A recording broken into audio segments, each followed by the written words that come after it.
We're going to take a look at some statues. All right, this is a statue that I want you to know. It's a very important statue in Greek art. Does this look similar to other statues that we've looked at? Does it look like a Kouros? Do you remember them? All right, same kind of pose as the Kouros, but there's something different about this one. If you look at the figure on the left, you notice that one hip is slightly above the other hip. All right. So I've been talking about how in the Kuros that the hips don't move, that when one foot is forward, here they begin to move. And what this shows us is that the Greeks are beginning to look at the anatomy of people as they sculpt them. It's no longer a cartoon of a person, it's becoming more realistic. So with Kriotos Boy, the sculptures are beginning to come alive. And that's what makes this sculpture so important. Also, we are finished with the archaic smile, and you can see it here. With the Egyptian sculpture, the shoulders and the hips are even. With the Kouros, the shoulders and the hips are even. With the Kriotos Boy, the left, on our, as we're looking at the hip on the left, or his, as we look at it, the one on the right, or his left, is a little bit higher than the other one. And then ever so slightly, his right shoulder is higher than the left shoulder. And we look at this and then this, that the bodies are beginning to move more subtly.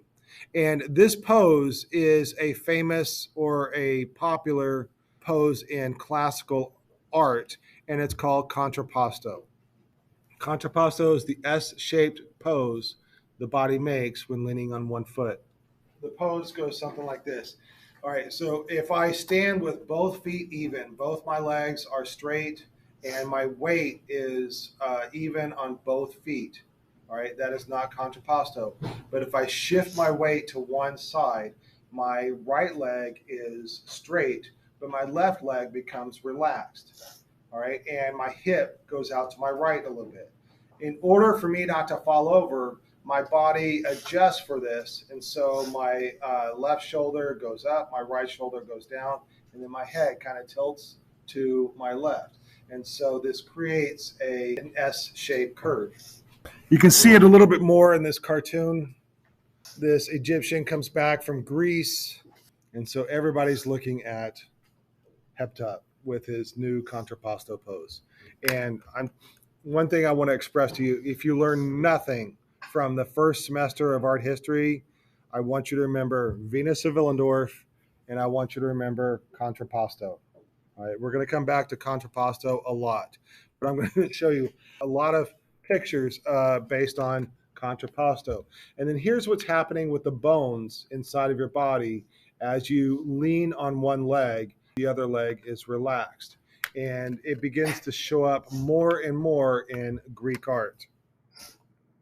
And it will also show up in the Renaissance art that we will look at later. The first year I was teaching art history, some of my students, in order to remember contrapposto, they started saying, count your pasta. And so if that helps you remember it, all right, I made a meme of it. Anyways, I want to move on. We're going to look at bronze statues. All right, we're going to watch this video showing how bronze sculptures are made.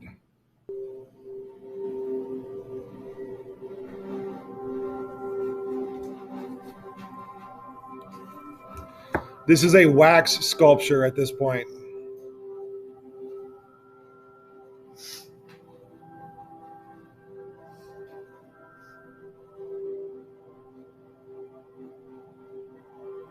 What happens to wax when it gets hot? It melts. What he's doing here is he's creating a mold.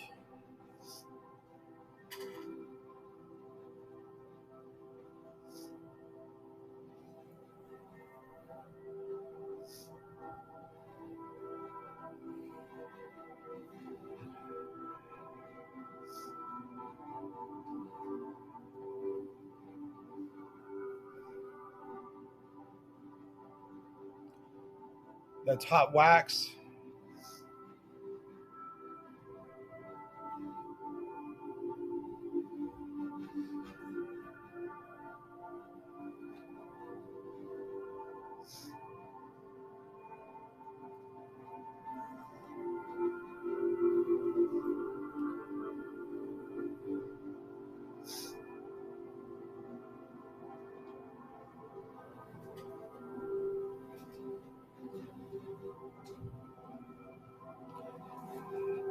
And he's made a hollow figure, and now he's filled in that hollow figure with plaster.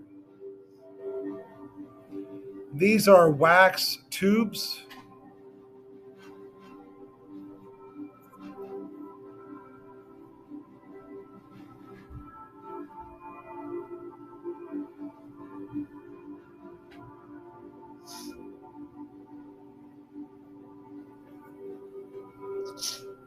And then he's putting in these little spikes. And so when the wax melts, and he wants the plaster on the inside to stay in the same spot. And that's what those little spikes are going to do.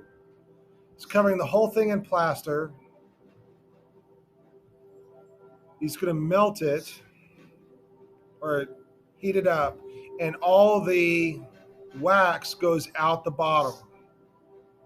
So it's a little tiny plaster core with a hollow skin around it and a plaster outside.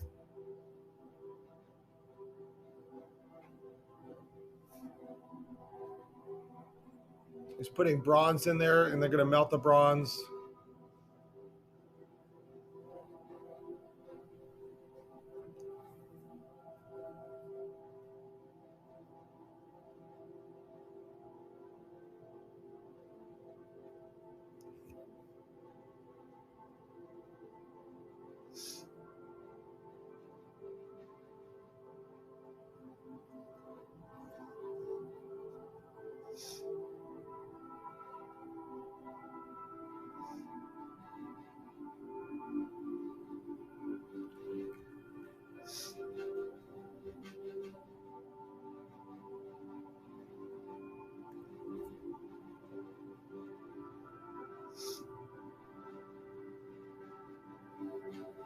They're cutting off the tubes.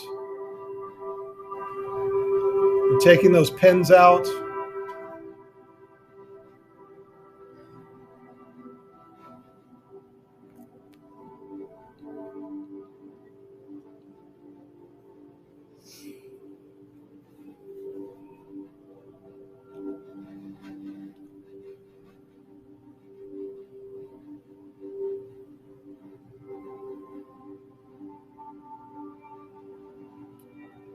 And that is how you make a bronze sculpture.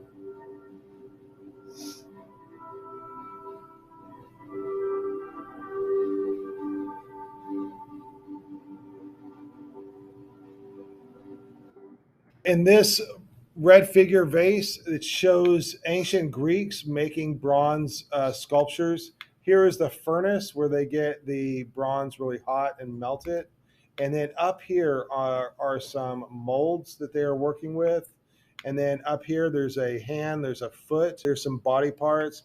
And you just kind of think of when you go to a department store and you see mannequins, all right, it's kind of the same thing. They kind of they cast them in parts and then they put them together.